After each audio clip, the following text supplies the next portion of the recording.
আমার কয়েকটা দেখা হয়েছে, বাট ওইভাবে বেশি দেখা হয় না। আমার নেটফ্লিক্স বেশি দেখা হয়। অনেকে বলছে ভাইরাল হওয়ার পরে আপনি অহংকার হয়ে গেছেন। কথাটা কতটুকু সত্যি? কে বললো ভাইয়া? আমি মানে আগে যেমন ছিলাম এখন সেম আছি।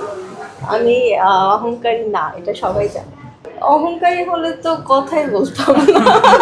তখন তো এসে এরকম হাসি খুশি থাকতাম না। তখন বলতাম ওকে ফাইন, আপনারা কি বলবেন বলেন, তারপর চলে যাই, তাই না আপু? এখন কি বেশি ভাব নেন? কে বলবে এটা? সবাই বলে এই কথা। আচ্ছা আপু, সেলিব্রিটি ক্রিকেট লিগের পরেই আপনি একবারে মানে আগে থেকেই আলোচনায়, এই সেলিব্রিটি ক্রিকেট লিগের পর থেকে একেবারে সারা দেশব্যাপী একটা আলোচনা এসেছে। এই আলোচনা আসলে আসার কারণ কি, আর এখন আপনি কি কি প্রতিকূলতা বা দেখছেন যে আগের থেকে মার্কেট কি এখন বেড়ে গেছে? মার্কেট কাজের পরে কি বেড়েছে কি? কাজ আমার আগেও ছিল, বাট আমি বরাবরই বলছি যে আমি দেশের বাইরে ছিলাম, এজন্য আমার কাজ করা হয়নি। আর আপনি সিসিটি থেকে হচ্ছে আমি দেশে আছি, সো তখন থেকে এই জন্যই আমাকে দেখতে পাচ্ছেন বাংলাদেশে, আর হচ্ছে এত এত ক্যামেরার সামনে। সেলিব্রিটি ক্রিকেট টুর্নামেন্টের আগে এক ধরনের মারিয়া মিম এবং সেলিব্রিটি টুর্নামেন্টের পরে এক ধরনের মারিয়া মিম, এই দুইটার তফাৎটা আপনি কিরকম দেখেন? মানে সিসিটির পরে আমার মনে হচ্ছে যে আমার কাজ করা দরকার, কারণ যেহেতু সবাই আমাকে চাচ্ছে যেন আমি স্ক্রিনে, সবাই চাচ্ছে যেন আমি ফিল্ম করি, নাটক করি, মানে মানে কিছু একটা চাচ্ছে আমার থেকে। তো তারপর থেকে আমার মনে হচ্ছে যে আমার কাজ করা উচিত। হ্যাঁ, আমার তো প্ল্যান আছে, আমি মানে কোনো ভালো কাজ দিয়ে আসলে দর্শকের সামনে আসবো, সো ওই জন্যই আমি নিজেকে তৈরি করছি ওইভাবেই। এই ধরনের ভালো কাজ দিয়ে দর্শকদের সামনে এখন এটা যখন আসবে তখন আপনারা দেখতে পারবেন।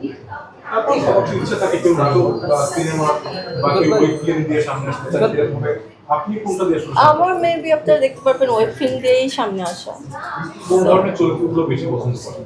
আমি হ্যাঁ, রোমান্টিক ওয়েব ফিল্মের ফিল্ম তো আমাদের দেশে মানে যারা আছেন, শাকিব খান, সিয়াম, তারপর হচ্ছে আর কে আছেন, নিশু ভাইয়া, সবাই তো ভালো করছে, সো ওদের সাথে কাজ করতে চাই। আর নাটকও করব, নাটকে যারা আছে তাদের তাদের সাথে কাজ করতে চাই। এটা সবাই মনে করে, আমি নিজেকে সুন্দর মনে করি না, আপনারা মনে করেন। আপনার সৌন্দর্যের রহস্যটা কি? রহস্য আসলে কিছুই না, আমি ঘুমাই বেশি, আর হচ্ছে ভালো খাওয়া দাওয়া করি ঠিক মতো, জিম করি, সেই তো নিয়মে চলি। আমি সব কিছুই খাই, আমি অত ডায়েট করি না, সো আমি যা পাই তাই খাই। জিমে তো অনেক প্রকারভেদ থাকে বিভিন্ন, আপনি কি কি জিনিসগুলো বেশি গুরুত্ব দেন জিম করার সময়?